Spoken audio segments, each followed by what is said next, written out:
I haven't started it. Hi everyone and welcome to my home. I am Victoria Wilder, author of the recently released Lullaby of the Lilitu, a gothic urban fantasy.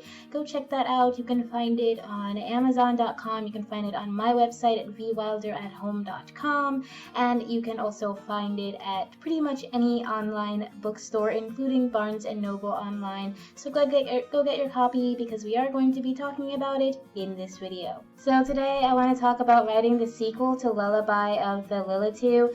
As you may know, I published this book in May 26th of this year, and I actually finished the final draft on the 13th of March of this year. So there was only about 2 months in between final draft and actually publishing this book. And after spending 8 years with the family, with the Lilitu, I kind of just needed a break.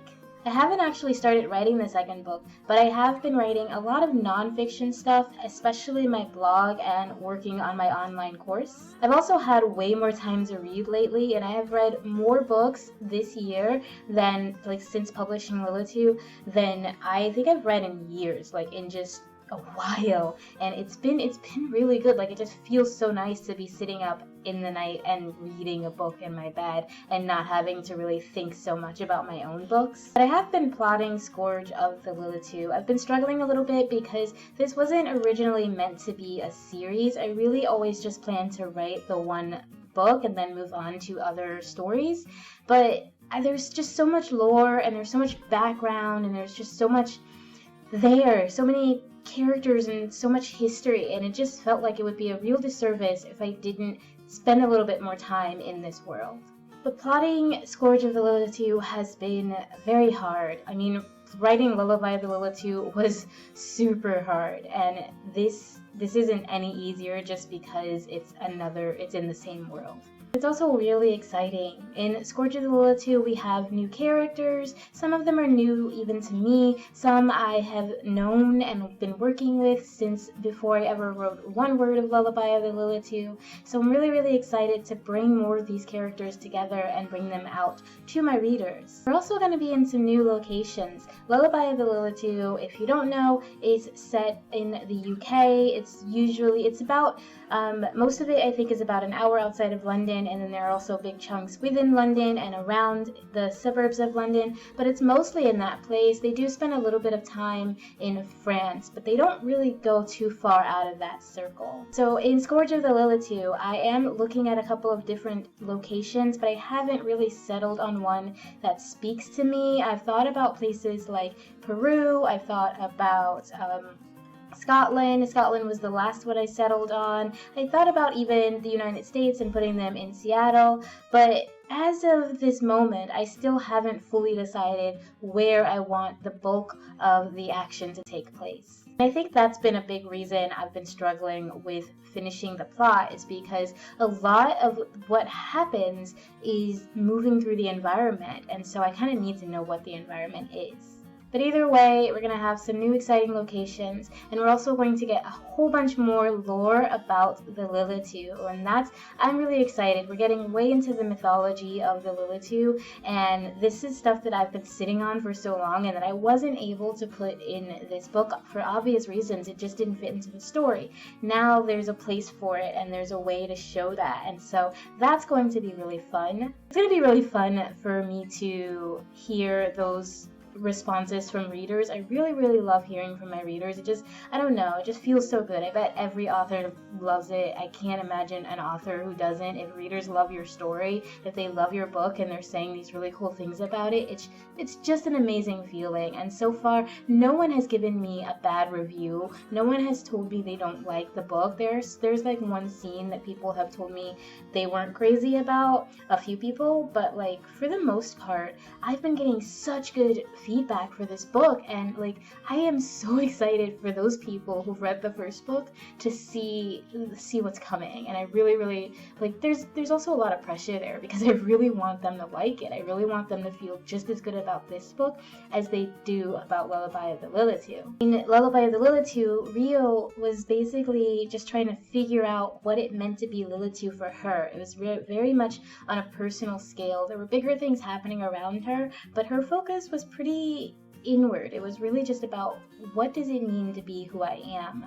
And Scourge of the Lilitu, we get a little bit more on the macro side. We get to see some of the bigger issues. We ask some questions, is there a reason for all this? Are Lilitu meant to even be here? Are they meant to exist? Are they some fluke of supernature, And is there a way to fix the problems that were created at the end of Lullaby of the Lilitu? And there were some big problems created. So is there a way to fix these things?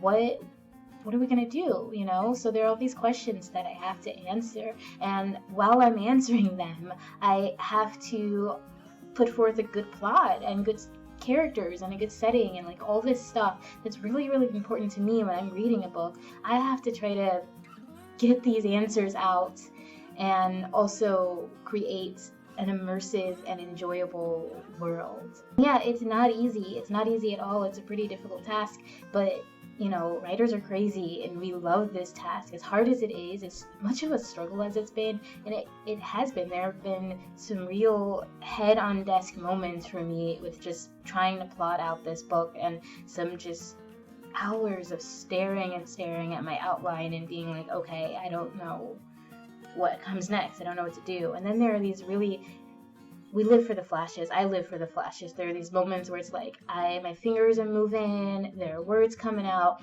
and then like a few days later I'll go back and read it and I won't even remember that I wrote that, and I'm just like, oh, okay, I see what we're doing. Oh, you're adding that now? Okay, there we go. Just like the other day, my partner was just like, how do you write these things and you don't remember them? And I'm like, they're the flashes, it's those moments of inspiration and it just comes out. It's a purge, and then you go back and you're like, oh, that's actually kind of good. I like that. That's gonna work for me.